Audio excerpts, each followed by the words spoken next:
All right, guys, welcome back to another episode. In this episode today, I'm interviewing Ashley. She's a female entrepreneur and business owner of local Mason Dixon gluten-free bakery and bistro here in Huntsville. If you are not local, but you're close by, such as the Nashville, Birmingham, Chattanooga, Winchester area, definitely highly recommend driving in and experiencing this gluten-free bakery and bistro for yourself. I promise you, it is not like the fad stuff where people are like, gluten-free is disgusting. You wouldn't even know. Like half the time I take my friends stuff that are not gluten-free, cupcakes and cakes and just items from her store, and no one can even tell the difference. She has literally hit the nail on the head when it comes to gluten-free bakery or baking and cooking, if you will. I've tried it myself. I have a gluten intolerance. What I learned about Ashley, though, is she truly has celiac disease. So that inspired her to open this bakery and bistro.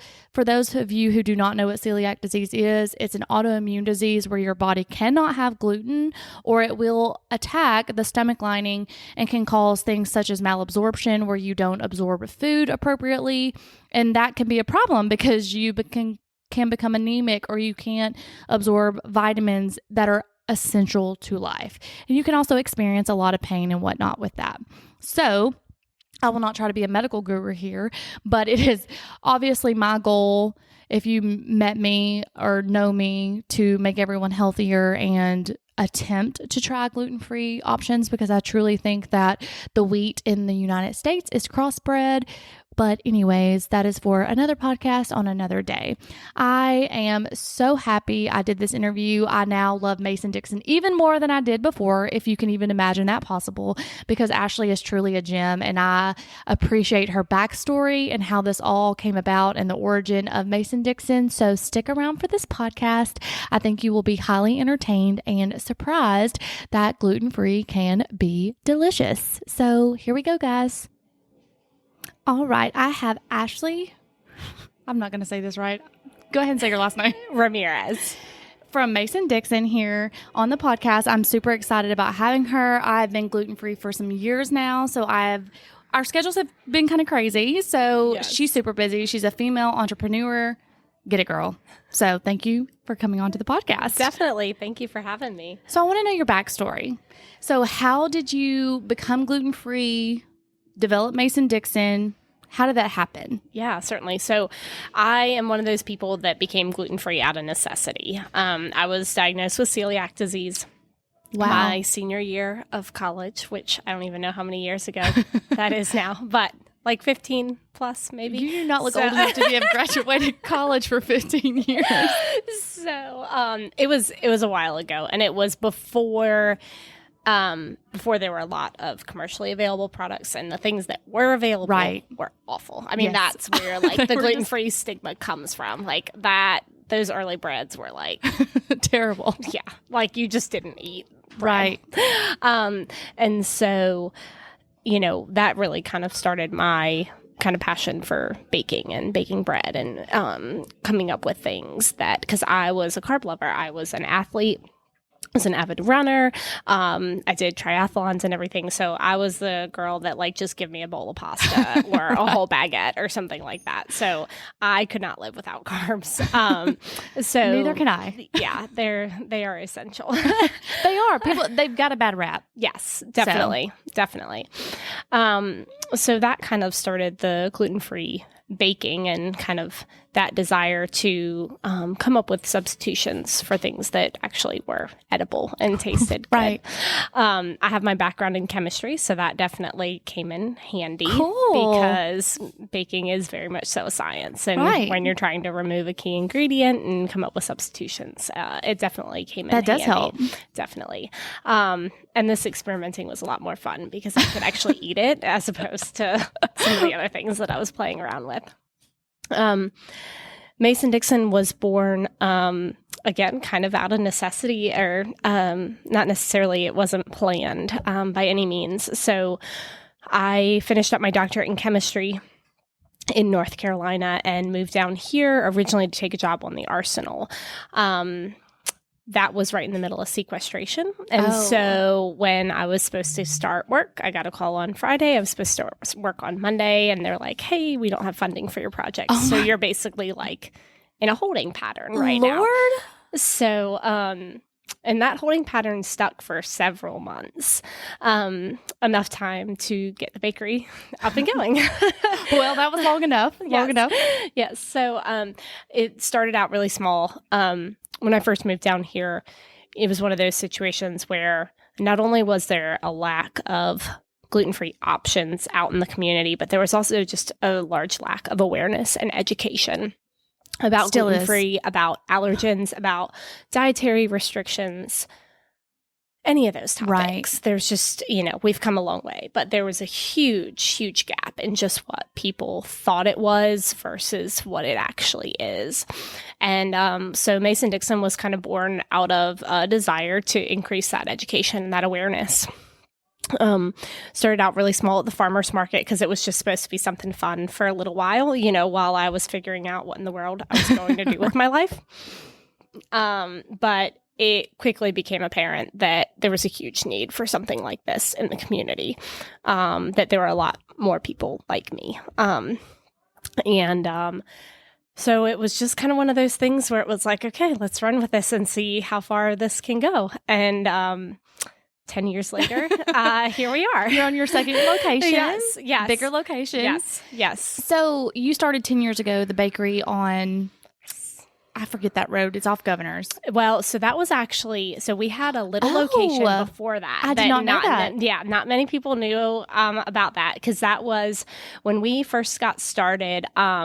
So now there's something called the cottage law where you can bake out of your house and sell at different markets. You don't have to be inspected or things like that. You have to label that you bake out of the home, but you don't have to be inspected by the health department and that sort of thing. That law didn't exist when I started 10 years ago. So actually to be able to sell at the farmer's market, we had to go through the whole process of having a commercially licensed kitchen, a full inspected, insured, etc. So found a really inexpensive spot down on South Parkway and used that as the space to bake out of. Now, that was never supposed to turn into a retail space, but it did. People loved your stuff just so much. And so we were there, I guess that was April of 13, and then we opened Whitesburg January of 15. So we were there for about a year and a half while we were getting... the build out at Whitesburg took quite some time. So, I mean, we were only there for 6 months before we started looking for a new location and said, That's okay, amazing. let's see where this can go. So what was your first thing that you sold at the farmer's market? Was it the cupcakes and the cookies? Yep. Cupcakes, cookies, and breads were the big Do you remember your flavors that you sold? Yeah. So, I mean, we started with our core. The Fat Elvis was a really popular one. The carrot cake was actually our very first recipe that was developed for the bakery. We had the red velvet. We had the birthday cake. We had the strawberry at the very beginning. So a lot of those core principal flavors. That have stayed because they're so delicious. Yeah. Now, did you have a background in baking? Or did you grow up baking? Or just chemist? Yeah. So primarily just chemist. I did love to bake just for family and that sort of thing. We ate at home. My mom cooked all growing up, but we weren't necessarily a big baking That is amazing. family. So it was more so just a passion and kind of trial and error. That is amazing, though, because to even cook gluten-free, I've been gluten-free for maybe 5-ish years now, and even trying to cook at home and substitute recipes, it's hard. Yeah. Because you're well, what flour can you substitute? But you have your own. Is that correct? You have your own flour. Yep. So we have come up with our own flour blends. We have what we call our 1-to-1 flour, which is a true kind of cup for cup replacement. And you can use that not in every recipe, but in most recipes, it works really well to trade out directly for traditional flour. You still need to add your baking soda and baking powder, your leavening agents, but it does contain xanthan gum, which is kind of that key ingredient. You need some sort of gum to help act as a binder because that's what gluten traditionally does. Right. So you've got to have something to replace for that. And that is there. So it's a great 1-to-1 substitute. And then we also make a bread flour. We make our own bread flour. That's a different blend of some different flours just because of the protein structure and everything of it. So just hearing you talk, though, you can kind of hear your chemistry, your background in that, because that makes sense when you say it, but then you don't think about it because people don't realize what a gluten allergy actually is. So for those who don't know, like celiac is actually, you cannot have gluten. Like you will be very sick. Yes. People like me who have a gluten intolerance because I have an autoimmune condition, that is more like I can still eat it, but I may just be sick for a couple of days. Right. Like, and not like sick like you. Like I might just have bloating and some gas or something like that. Right.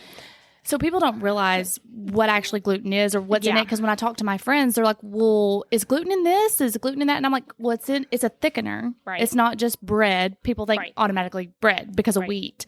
But I'm like, no, it's in soy sauce. It's in salad dressings. It's in spices because it's just there to thicken it.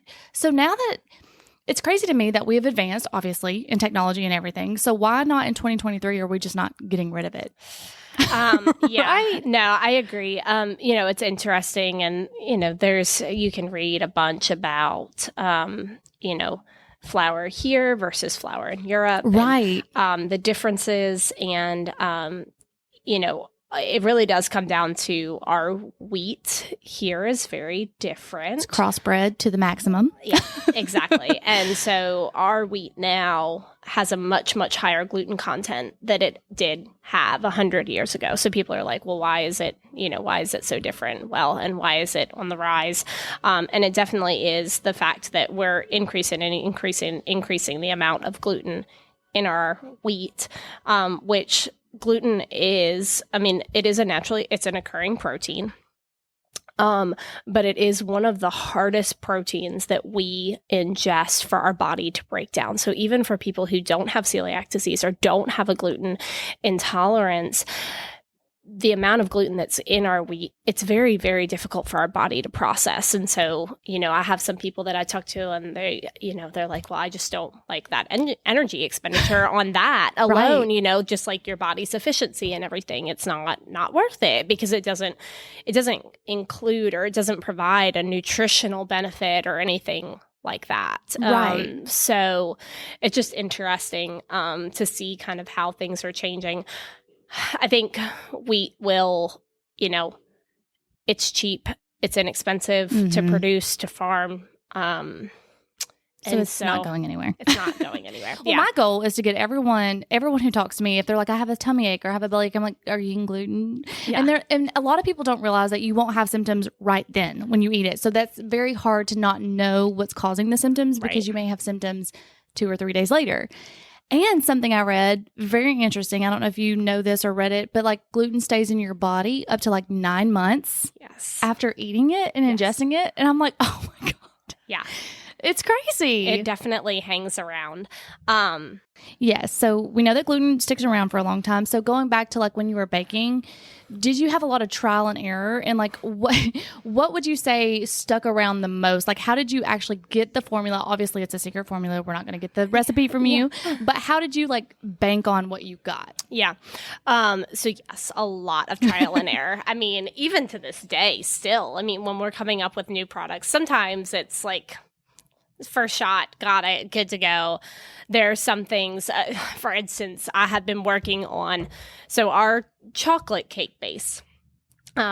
So not only are we gluten-free, but I also don't like using fake stuff. Oh my gosh, that's amazing to hear though, because I'm the same way. Yeah. Like and, good oils. Like, yes. Oh my God, thank you. Yes. Because I think, and gluten-free sometimes gets a bad rap in that sense of, they say, well, things that are gluten-free are higher in sugar content and they're filled with all, this other stuff that they have to put in to make it work.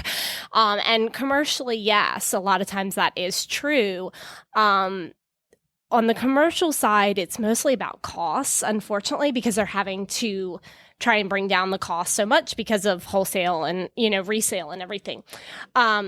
On our side, though, I don't want to sacrifice nutritional quality because it's gluten-free. I actually want it to be the opposite.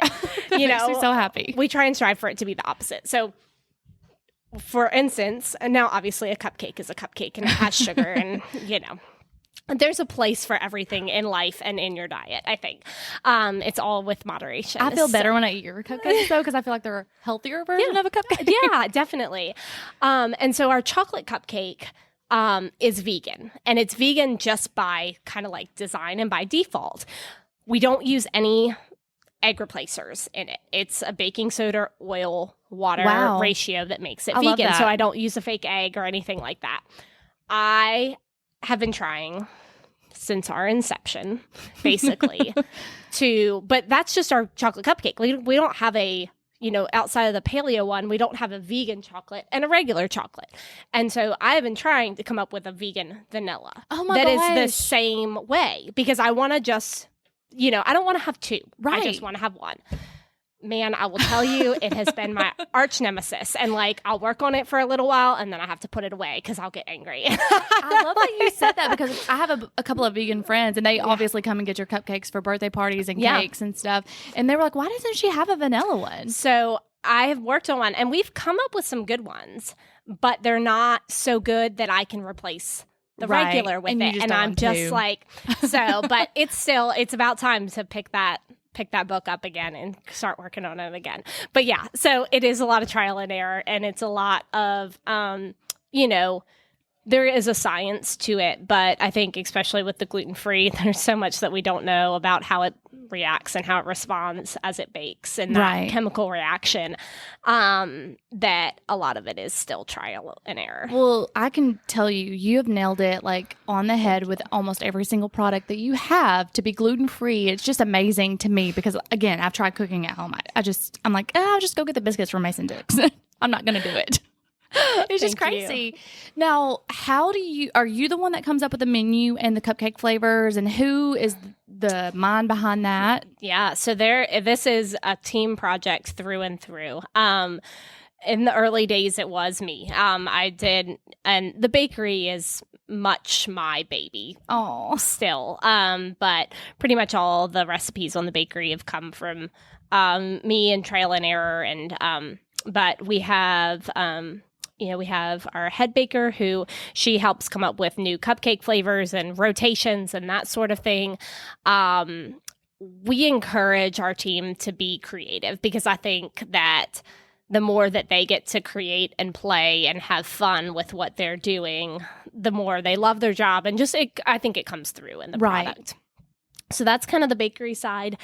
On the food side, we have our head chef, Matt, who has been with us for over 8 years now, and he is the brains behind everything on the food menu. Wow. So he, writes the new menus. We work through them. He comes up with the recipes for things on the food side. And so he is the brainchild. And that's amazing because for people who don't know, so you're thinking, oh, I can't have macaroni and cheese anymore. I can't have a burger. I can't have chicken and biscuits that you have. Y'all, that is on their menu. Chicken and biscuits, macaroni and cheese. It's amazing quality. And it's just whoever thinks of this stuff is very genius, and then the spin behind it on how to make it taste it's not even a replacement. Right. It's crazy. It's fun. We have a lot of fun. We work together a lot with coming up with new things. The fried chicken biscuit, sometimes so good. There's things that I'll come to Matt with and be like, okay, I miss this. Some of the things are just flat out, I miss this and I want to eat this. Can we make this happen? And that was a lot of the fried chicken biscuit. I love Chick-fil-A's. Hey. You got chicken biscuit, and I was like, I selfishly want this again. I will tell you 2 things I miss on your old menu. Okay. The biscuit and gravy. Yes. And the fried chicken, not fried chicken, the BLT sandwich, the egg, the bacon. Yep. Yes. I was like, oh, I do miss those though. I know. But your new menu is fire though. It's really good. We're really excited with it. And, we'll be coming up with a new one. So our plan is to this fall do a new menu. I was about to ask you a whole new menu. How do you know when to launch a new menu, when to rotate? How does that come about when you're being an entrepreneur? So some people would say there's some people in the town, they get really frustrated when you put out a new menu because we have a lot of people that like consistency and they like, the outback of, okay, I can come back 10 years later and order the exact same thing I did. But it's like going to a new restaurant. But exactly. So I think our team starts to get bored and once your team gets kind of stagnant and it gets bored, it's time to do a refresh, because I think a lot of your team's passion and personality comes through in the food and in the service and everything. And so I think that's really important. There are some places that do a menu change every season. You'll have a fall and a spring, summer, or something like that. I don't think we can support that as much, especially for a lunch style restaurant. Maybe a small dinner style place would do well, but our plan is for about once a year to do a new menu. Now, it is a pretty big undertaking to do the new menu. I mean, there's the conception part where you're coming up with the ideas, and then there's the recipe testing and writing and development and everything. So we're saying right now every year. We'll see how it goes. Right. Now, you did do a thing recently where you did some throwbacks. Yes. That was amazing. Like, that was genius. I've never seen a restaurant where like, hey, you saw our old menu. What do you want to vote on what you want? We'll bring it back for a week. Yeah. I just thought that was cool. Yeah. It was a lot of fun. It was, that was an idea that we had with, January is typically like murder for restaurants. Like, it's awful. It's painful. Why is that? Because the holidays are over? The holidays are over. I think everybody eats out a lot over the holidays. You've got a lot of New Year's resolutions of, okay, I'm going to get healthy. Okay. Everybody normally overspends at the holiday. Right. So budget in January is like trash. So you are not lying. You are not lying. So I think all of those things kind of work against the restaurant industry, and most people, restaurants it's awful for the month of January. So that was kind of an idea that we came with, just to try and like get people out and give them a specific reason to come back through the month of January. And it worked. Like, it went over really well. It was a lot of fun. So I think, the bulgogi tacos and the Steve Martin came within one vote of each other, like, which is crazy. Like, because we did the votes, to determine who won. It was based on the number of sales. So like, over the week, we had one more Steve Martin sold than bulgogi. So they were so close. So the bulgogi tacos are going to be coming back. They might come back in a slightly different form. We're kind of playing around with some new ideas, maybe doing a rice bowl or something like that with them. So we'll be on the lookout for that, because that's in the works for sure. But it was a lot of fun, and I think we're going to bring back some other menu items. The beet salad was one of my favorite things that we made, and I wanted so badly for it to win, and it didn't. So I was like, okay, we're just going to have to bring it back as a special anyway, because that's what makes you the boss girl. Yeah. You get to bring back what you want to bring back. Exactly. Now, these cupcake flavors. I want, and it was only for a short stint, the Trash Panda cupcake. Yes. I want that to come back. And for those that don't know, that was literally everything that you want, like pretzels, chocolate, peanut butter, all in one cupcake. It was. Yes. Like, where is this cupcake? Okay. We need to bring that back. That's a good. That was a delicious one. Yeah. So delicious. But this new one that y'all just had, probably my top favorite for Valentine's Day, the white chocolate raspberry. Yes. So did you come up with that one? Yes. Oh my God, girl. That one, I was like, okay, new favorite. Because it was first the Trash Panda, then it went away. Then it was Fat Elvis because it has the Oreo in it. Yep. And it's a brownie. Yep. And I was just like, what else can they come up with? And I just love it. Now, are you going to do one for St. Patrick's Day? We are, but we haven't finalized it yet. And we probably need to get on that, because it's going to be coming out March 1st. So, but yeah, we've played around with that. We've been talking about St. Patrick's Day. I know I can give you a little hint. So the Valentine's Day cupcake is going away. No, keep it on the menu. On February 28th will be its last day. But it is coming back for Easter in the form of a cake. You can order it for Easter as a cake, because it was so popular. So we'll be putting out our Easter menu soon. And that's what's so sad. Like, it's to me, it's a marketing genius, because it's like those people are going to come back in when it comes back around. But it's like obviously sad, because you want to be able to come and just get it. Get it anytime. That's a marketing tactic. And I think that's chef's kiss to you. Because now, are you back in the kitchen baking and cooking and doing all the things all day? So not a lot right now, in honesty. This is kind of the first year that I'm really stepping away and being a little bit more of the business owner role, which has been fun, but it's been a little different. I do get to bake still some, but it's not as much as I used to. I used to still have a pretty heavy presence in the kitchen. When we hit holiday time and kind of our big volumes, as weddings come back up and we have a lot of wedding cakes, I'll step back in and help. But for the most part right now it's my team running the kitchen and the bakery side, and I'm doing a lot of the boring stuff. So it's like, no, I want to be back in the kitchen. I do. I miss it. But it's funny because they'll laugh at me, like I'll get in, because we moved into this spot in August, and, since we've moved here, I haven't been in the kitchen. I'm maybe, back there, like maybe 10% of the time. And I still don't know where everything is. So I'll get in there and I'll be like, wait, where is this? And they're like, you really don't belong back here. That's hilarious.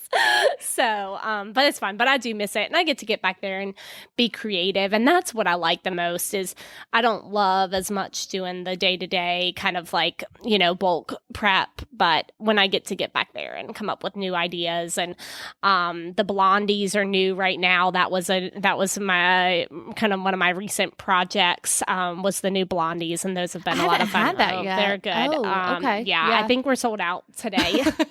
They are going faster than we can make them. But yeah, it's a white chocolate blondie, and then it has chocolate ganache and caramel on top, and they're really good. That will be my next venture when I come in here. Yeah. I've had to every time I come, I have to try something different on the menu. Yeah, the coffee cake's new, and it's really good. Okay. So that's another new one to check out. That's popular. Now, you just mentioned that you do catering also, that I don't think a lot of people know that you do. So you not just wedding catering either. Like you do parties, big things. How does one come to you and say hey, I've got this wedding going on. I've got this huge Christmas party for my company. How do they come to you and get that going? Yeah, so there's a couple of different ways, and we're actually working right now on trying to make this a little bit easier of a process as well. Because on the wedding side, it's pretty straightforward. We've grown the wedding business tremendously, and through the website, you're able to go on and book a consultation and set up a time to meet with us. We do catering tastings and kind of walk you through the whole process. On the corporate side, it's the same process, but it hasn't had its own avenue for contact. So we're working on that right now. But there's information, there's forms to fill out online, and we kind of go through the same process where we'll build a menu for you. We'll set up a tasting. We're getting ready to launch a breakfast and lunch catering program as well for businesses. That's kind of our big project for this year, is to kind of tap a little bit more into that weekday corporate catering, because we think that there's a lot of opportunity there just to bring some healthier options into the workplace. You don't want your team eating lunch and then everybody going back to their desk and being like, oh, it's time to go home. Yeah. It's time to go home. So we're hoping that that'll be something that kind of comes together in the next few weeks. We'll be launching that. Well, see, I love that. And the fact, so if you're trying to do corporate, how many minimum would you say that someone would need? Yeah. So we're setting the minimum right now at 15. Oh, that's not bad. So it's small. We're still keeping it small. And for the breakfast side, I think it's a minimum of 8. So small offices could order a platter or something like that for breakfast. So now in the restaurant, if you have not been to Mason Dixon, which there's no one, I don't think, in Huntsville that hasn't been. But it's very gourmet. You don't feel like you're at a small business. Yeah. You feel like you're at a fancy restaurant. And it's not a fancy restaurant price. Yeah. So will that go into the catering? Would it be a more of a gourmet feel? Yeah. So on the breakfast and lunch side, we have some of our staples, and then we have some new things. So right now, on the breakfast side, we have the quiche option, which was on the old menu that kind of went away. We have the cinnamon buns. We have the scones. We have sausage and bacon, fruit, those sorts of things. And then on the lunch side, we have different sandwiches than what we offer in the restaurant, which is kind of fun. We do a Chipotle chicken Caesar wrap. Oh, yum. We're doing a roast beef with brie and caramelized onion sandwich, turkey ham bacon club, a pesto turkey sandwich. So there's kind of some different things, but it still is that, slightly, it's not just meat, cheese, sauce. Right. Now, recently, a couple years ago, you developed your cookbook. that everyone could buy. Got Yes. it. Love it. Thank you. I'm going to be honest. I'm not the best cook. I'm like a meal prepper. So like, it's like the basic things that I'm used to. I think that's survival mode, really, to be honest with you. Everybody's like, oh, you must cook at home all the time. And like, I do cook, but like what I do, I don't consider it cooking. I consider it feeding. Yes, right. It's like, this is just getting me through work and home because I'm single and I have to make the same thing for 4 days in a row. So it's not fun. Yeah. It's, I call it feeding. Every now and then I do cook and I really enjoy it. But like that has to be like an intentional. It's like if somebody's coming over. So like we have book clubs. So like if they're coming over, we'll cook. Like so I actually made some gluten-free gravy and it was actually really, really delicious. And I came and got your biscuits to go with it because a lot of people are vegan at book club. So I came and got your vegan gluten-free biscuits, which nice. Number one, I love that you do vegan stuff as well because there's not a lot of vegan options in Huntsville either. There's just not. There's not, yeah. Which is crazy because you said you've been open 10 years and there's still not another gluten-free restaurant. I know. There's no competition. Yeah. Which is crazy. Yeah. Because you would think someone would develop another restaurant. You would think, I think it's hard. It is. It's hard, and you have to have a reason. You have to have a passion. You have to have a why because it's a lot. Well, and I think that your why is a great one. Like you don't have an option. Right. And you know what it feels like to not have an option to go somewhere. Yeah. And that's what's like literally amazing about this restaurant is because I think you can feel it in the food because it's like, well, they didn't just try to like push this out. Right. And if it's not there, it's not there. You know, people just know that. Right. So I appreciate that in your restaurant. Thank you very much. Also, you used to do paleo to go. Yes. So for those that don't know, Paleo to Go was a meal prepping service. Yes. I was a purchaser, loved it. Is that coming back anytime soon? Or was that just a headache? So, okay, Paleo to Go is not coming back in its truest sense. But with that being said, we are hoping to add some more grab and go casserole options as well, kind of freezer meals. That was supposed to be one of the projects of January, but in the truest sense, January like came and went. I don't even know where it went. So I think part of us were still trying to like, we got moved in and it was kind of like we moved in and then it was just pedal to the metal. Cause like we moved in, we opened at the end of August and then July and August are kind of slow for weddings here in town. But then like once we hit September, it was just insane. It's just too hot in July and August, to be honest. It is. It is. So, we didn't get to do a lot of the projects we wanted to when we first moved in. And so I feel like we're constantly still playing catch up. And I think one of the issues with being an entrepreneur is you have a lot of ideas and your brain is always spinning. And then it's figuring out, okay, which of these ideas are going to like go all the way? And then like, how do I get them all the way? And how do I not get distracted by this other idea along the way? No, that is completely 1000% true. Like with the podcast, that's how it goes. It's like, well, I want to interview this person, this person, this person. When can I make it fit? When can it go? Yeah. Oh, wait. I have an episode that needs to come out on Tuesday. Okay. Yeah. Yeah. Pause. Not in the truest sense of like how yours is, but like I can kind of empathize with that. Yeah, no, it is. I mean, you always like, I think if you're passionate about what you're doing, you get excited. And I think, it's so funny because I was actually just thinking about it this year. And I was thinking about like New Year's resolutions and January in the turn. And I don't really do New Year's resolutions, but I do like to set like goals and focus areas for myself. And they're always around the business and around work. Like I very rarely do I do like anything for myself personally as far as goals. And I was like, hey, that's a really cool place to be in because I think most people like in corporate America, like when you look at goals and New Year's resolutions, it's I want to exercise more. I want to, do this. I want to eat healthier. I want to get more sleep, et cetera, et cetera. But we get the opportunity to be so creative that like that's where my energy goes and like that's what I want to work on and what I want to focus on. And that's amazing. I think it is. Well, because you seem like true, like I wish sometimes I had a visual podcast. I say this all the time when I'm interviewing people because you don't truly see like the ambition coming through, like, and how excited you are to talk about it. Like you may hear it in your voice, but you don't get to like visually, like I can tell how excited you are about this. Yeah. And I think anyone who is 8 here can tell that. as well. I hope so. Oh, for sure. So. Now, I am going to say something. Hope it doesn't offend you. So I'm a macro person, for nutrition. Yeah. Will we ever have some macros for this stuff? So that is, yes. That is one of my goals, is to get some more nutritional information out there. Because, it started out that we we're kind of rotating through and trying to figure out what our product development base was. But at least on the bakery side, we're pretty well set on that. Now, cupcakes, it's hard. Right. But we can give a range. Yeah. They're one of those things that we make every single thing by hand. So, this cupcake might have a little bit more frosting on it than that one. And how do you average that out and everything? So, but we can definitely get close. On the restaurant side, with the changing menu frequently, it's a little bit harder. Yeah.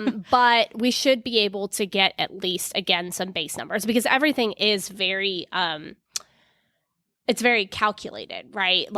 The smoked salmon baguette, we know exactly how many ounces of smoked salmon go on it. And it is very, systematic. Well, if you need any help, I am great at macro counting. I will come volunteer for some payment in cupcakes. Okay. Awesome. I guess it's not volunteering if you're getting paid in cupcakes, but you know what I mean. It works. Yes. So I'm great at macro counting, just saying, just putting that out there. Yeah, but no, that is something that we get asked a lot. And there's a lot of other little pieces that we get asked to, like sodium contents and those sorts of things. Yeah, I don't care about that, but yeah. I understand why people do. Some people, and so we need to work on getting those together. So, no, I mean, y'all obviously have a lot going on. You've literally, so this will be your third place. I said earlier, second, third.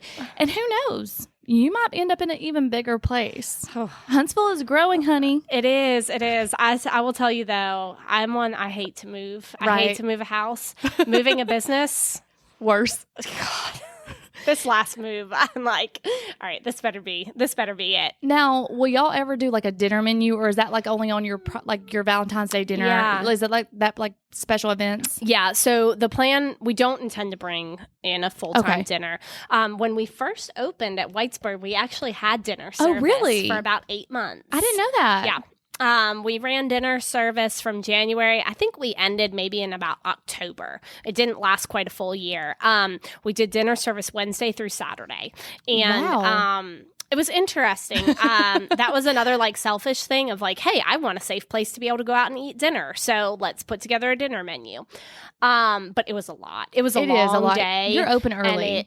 And it was a lot on me. It was a lot on the team. And at that point in time, when we did that, we had to stop serving lunch at 2 because you had to fully flip the kitchen and get it ready for dinner service. And so we kind of decided that just running one menu all day worked better. I love it. With that being said, though, we love the dinners. And Matt, our head chef, he comes from a fine dining background. My sous chef comes from a fine dining background. They love getting to be creative and play. The Valentine's Day dinner was just it was so much fun. We hadn't done anything in a couple of years because of COVID. And so getting to do that again was great. And our plan is to bring back quarterly dinners and then maybe eventually do a monthly supper club. Okay. Is kind of the long-term goal there. That would be fun. Yeah. So it's it should be fun. And so we'll be doing another one. We'll plan one for kind of this summer. So definitely be on the lookout for that. But we'll be doing some more dinners. So for those who haven't kept up, because she's super busy, super entrepreneurial mode right now. She literally runs this restaurant. There's a new cupcake pretty much every month or holiday. There's a new menu maybe coming out once a year. She also does wedding catering, corporate catering, maybe some more grab and go stuff. Yep. Working on macros for people and nutritional content. So much going on. That is a lot, girl. It's a lot. It's a lot, but it's fun. I love it. It's definitely my passion. And a cookbook out. Don't forget the cookbook. Yeah. Are you going to put another one out? Maybe one day. That was an interesting experience. It was a lot of fun. We would love to write a Mason Dixon cookbook one day. So we were actually contracted by a company to write that one. And so we didn't have a lot of freedom as far as what, how they had a guideline of, okay, we want this many breakfast recipes and this many this and this many that. And so and they wanted so many vegetarian and so many meat. And, you know, so it was, you know, we had freedom in what specific recipes we put in, but it still wasn't ours. So hopefully one day there will be a Mason Dixon cookbook. But it's a lot. I bet it is. We kind of put that away for a little while. Now, is there any, other than the vanilla cupcake, is there any other vegan options coming to the menu? Thoughts going around that? So, yeah, right now, that's probably the big one on the vegan front. We're always open to, like, hey, requests. But if we get that vegan vanilla nailed down, you know, that opens so many doors because so many base off of that, right? Different flavors, fruit flavors, et cetera, can all use that as a core. The other big projects, we're trying to do some keto stuff, add some keto stuff. But the hardest part there for me has been, again, I don't like to use fake stuff. So we've got a monk fruit product that I really like that we've been playing around with and using in some stuff. So maybe a few more options there. We'd like to have a keto cake. We had one for a little while, but I kind of pulled it because I wasn't super happy with it. It felt like it was one of those things that we were doing just to do it, and it didn't bring me joy, so I put it away. But having a keto birthday cake would be nice as an option as well. Because now more people are keto, keto, and then, you know, if we can cross with that, you know, diabetic friendly side of things, it kind of covers both of those bases, which is nice because we do have, so, you know, diabetes is an autoimmune disease, celiac is an autoimmune disease. So there, you know, once you have one, you're far more likely to, you know, develop more. And so there is a lot of crossover between celiac and diabetics. And so that's also the dairy allergy, why we have so much dairy-free stuff is there's a high prevalence of dairy allergies with celiac. So kind of trying to, we don't them all. Yeah, we do. And I have Hashimoto's. So I have a thyroid, Hashimoto's. And I don't know if this is true, but I read it somewhere saying that the gluten molecule is very similar to thyroid tissue. So that's why a lot of people are now developing Hashimoto's because it can't tell the difference. So when they eat gluten, it attacks the thyroid more because it can't tell the difference. So that's why I quit eating it because my numbers kept going up. I couldn't get stable. So I just was like, well, I got to go gluten free because that's what they say I got to do. So, you know, and I tell people that, you know, with celiac disease, like you know, it is a huge lifestyle change, but it's phenomenal because it's something that can be controlled by lifestyle change. You don't have to take a pill. You don't have to be on a medicine for the rest of your life. You have to make a lifestyle change that's pretty big. But like once you make it and you get used to it, like, it's really not different once you're used to it. It becomes second nature. Right. That initial hurdle is hard. So my other big dream, I don't know if it'll happen this year, but maybe we need to put that on 2024, is that, you know, we want to get back to that awareness and that community and that education side of things. And so now that we have this amazing space to be able to get people together, we would love to start doing groups. That could be your dinners Sundays. too. Yeah. Exactly. I'm just saying, like, you could do a dinner and be like, this is the education dinner. Come if you want. That would be awesome. Yeah. So would love to be able to just use the space for that education piece, helping people transition, because I get people that reach out all the time. Oh, wow. And it's, that's kind of a passion of mine, is the hardest, I will tell you, the hardest age to make the change is teenage. And I have a lot of parents that come to me and they're like, my teenage son just got diagnosed with celiac disease. What in the world do I do? So I'm going to say this, and it's going to be very harsh, because I've been eating healthy for a long time. Yeah. And I tell my friends who have kids, I don't have kids, so I cannot speak to this. I'm not a parent, but like, I feel like if you start children young eating non-gluten, non-dairy, like they don't know the difference. And you're the parent. I know that sounds harsh. No. But I'm not a mother, but I think that it does make a difference because I started at 15. And so when people ask me now, I'm 35, how is it so easy for you to eat? Like, I was eating healthy, not gluten-free, but I was like, well, I've been doing it since I was 15. Like, I know that olive oil and avocado oil are better than canola and vegetable. Right. Like I learned that at a very young age, Right. and I was very fortunate for that. And I just know that I've studied once I got diagnosed with my Hashimoto's at 22, I had to read all these nutrition books to learn how food heals you. Right. Because I didn't want to be on medicine, which I am on medicine because it's just kind of crazy. But learning all these things like paleo, like go dairy-free, go gluten-free, all these things. So I love the paleo options. Yes. Love them. Yeah. Keep it coming, girl.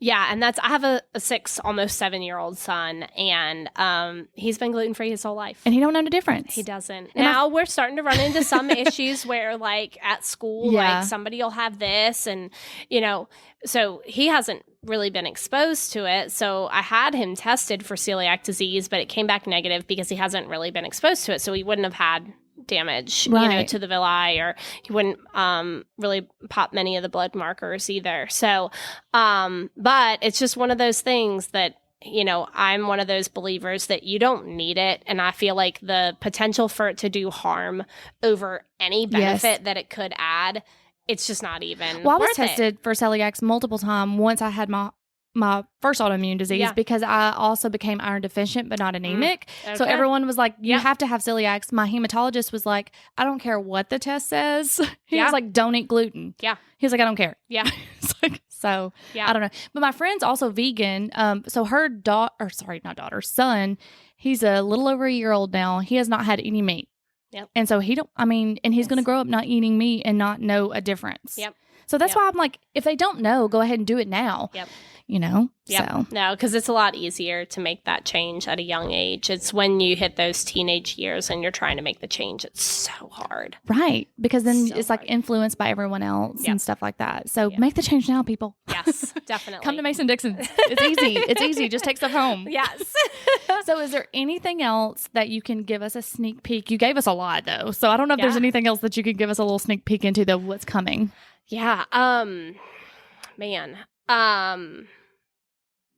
Well, yes, one more big thing that's coming. We are turning 10 this year. Okay. We are doing a huge 10th birthday Yay! party here. So there'll be more information soon. We're finalizing all the details, but there will be discounts all day. There's going to be a photo booth. There's going to be fun cocktails with Stella's. There's going to be food from us. We're going to do a whole catering spread. All right, then. So it's going to be a big party. I'll be here. Y'all will find me here. Perfect. Yes. We haven't really done a birthday party yet because actually the date of Mason Dixon's origination and my son's birthday are the exact same. So well, all right. How's that for manifesting? Right. I don't ever do a birthday party because I'm always like, okay, I want to be able to like go and do something with him that day. So we're not doing it on the true birthday, but nobody needs to know. It's in the same month. It works. It does work. People have month-long birthdays now. Yes. That's a thing. Yeah. So that's going to be coming soon. So be on the lookout for that. It should be a lot of fun. That will be a lot of fun. I will definitely be here. I'm manifesting everything you just said into the future for this podcast. I'm also manifesting some banana pudding that's gluten-free. So anytime you want to work on that, I can do that. I can make that happen for the birthday party. How about that? Oh my God. Thank you so much. I know time is valuable and I really appreciate you doing this. And just my goal is to have everyone gluten-free in my life. So that is the goal. I send everyone here. I buy them cupcakes from here from their birthday. Even if they don't even like gluten-free stuff, I'm like, I don't care. That's what you're getting. That's what you're getting. So love it. That's what I do. Thank you so Absolutely. much. And next time in a couple of years when you're doing bigger things, we'll just have to have you back on. All right. That sounds great. All right. Thank you. Bye. Bye.